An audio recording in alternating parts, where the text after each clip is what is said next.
Disclaimer. This video is for educational purposes only and does not constitute financial advice. Why I'm avoiding Indian stocks right now? Are we on the verge of a major downturn in the Indian stock market? Let's break it down step by step to understand why this is a concern and what it means for investors. Foreign institutional investors, FIIs, are exiting.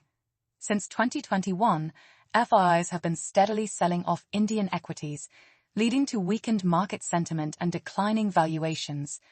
But why is this happening? FIIs often move their money to markets that offer better growth potential, stability, and favorable economic conditions. Their exit suggests that India is currently not meeting these expectations. A decline in foreign investment leads to market corrections, increased volatility, and reduced liquidity. With fewer investors willing to buy, stock prices fall, and domestic investors often panic, causing even more selling pressure. This cycle can trigger long-term instability in the stock market. Massive FII holdings and their impact. Currently, FIIs hold close to $1 trillion in Indian stocks. Their continuous selling is not just a short-term fluctuation, but a long-term shift in investment strategy. If FIIs keep withdrawing their funds, domestic institutions and retail investors may also follow suit to avoid potential losses. This chain reaction could lead to a prolonged bearish phase for the Indian stock market, affecting everyone from small investors to major corporations. Effect on the Indian Rupee. The exit of foreign investors has directly impacted the Indian Rupee. The rupee has been depreciating because FIIs, when selling stocks, convert their holdings into US dollars before moving funds abroad. This increased demand for dollars weakens the rupee against other currencies. A weaker rupee means higher costs for imported goods like crude oil, electronics, and essential raw materials. This increases inflation, making everyday items more expensive for consumers. Additionally, as of January 2025, India's foreign exchange reserves stood at $629.56 billion. If FIIs continue to pull out, forex reserves will be under pressure, potentially leading to economic instability. Shift towards US AI and tech stocks. Where is all this money going? A significant portion of FII funds is being redirected to US tech and AI stocks. Why? Because the US has long been a global leader in innovation, technological advancements, and human creativity. Companies like NVIDIA, Microsoft, and Google are pioneering AI, machine learning, and automation, attracting massive investment. The Nasdaq has been outperforming most global markets due to its exposure to cutting-edge industries. Compared to traditional sectors like banking and consumer goods, which have shown stagnant growth, AI and technology sectors promise higher returns, making them more appealing to investors. Nifty 50 overvaluation. Another key reason FIIs are leaving is the overvaluation of the Indian stock market.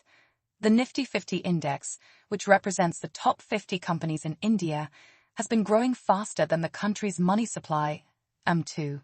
This is a clear sign of a market bubble, when stock prices rise without strong underlying economic support. Historically, overvalued markets undergo corrections, often resulting in significant losses for investors. By selling off their holdings in an overvalued market, FIIs are locking in their profits and shifting to better investment opportunities, such as AI and innovation-focused companies abroad. Historical FII sell-off trends. Since 2021, FIIs have sold approximately Rs. lakh crore, $85 billion, in Indian equities. This is not an isolated event. It reflects deep concerns about the sustainability of India's market growth. Policy uncertainty, high fiscal deficits, and a lack of government incentives for global investors further add to this uncertainty. A warning from Japan's market history. India's current trajectory resembles that of Japan in the 1990s. After experiencing rapid growth in the 1980s, Japan's stock market stagnated for over 35 years due to excessive debt, lack of innovation, and economic mismanagement. If India doesn't address key concerns like inflation, unemployment, and business-friendly policies, it may face a similar fate: decades of little to no stock market gains. Our investment strategy. Given these warning signs, we exited Indian stocks in March 2024 and shifted our investments to Nasdaq and Gold ETFs. Here's why. Nasdaq exposure provides access to high-growth AI and tech companies driving global innovation. Gold ETFs, a hedge against currency depreciation and economic uncertainty. This balanced approach has given us solid returns while protecting us from market downturns. Final thoughts. Investing isn't just about following trends. It's about anticipating future risks and opportunities. The current state of the Indian market presents several red flags: persistent FII sell-offs, a weakening rupee, overvaluation, and economic headwinds. While India has long-term growth potential, short to medium-term risks remain high. Investors should tread cautiously and consider diversifying into global opportunities, especially in AI and innovation-driven markets. If you found this analysis helpful, like, share, and subscribe to our channel for more insights on markets, investing strategies, and macroeconomic trends.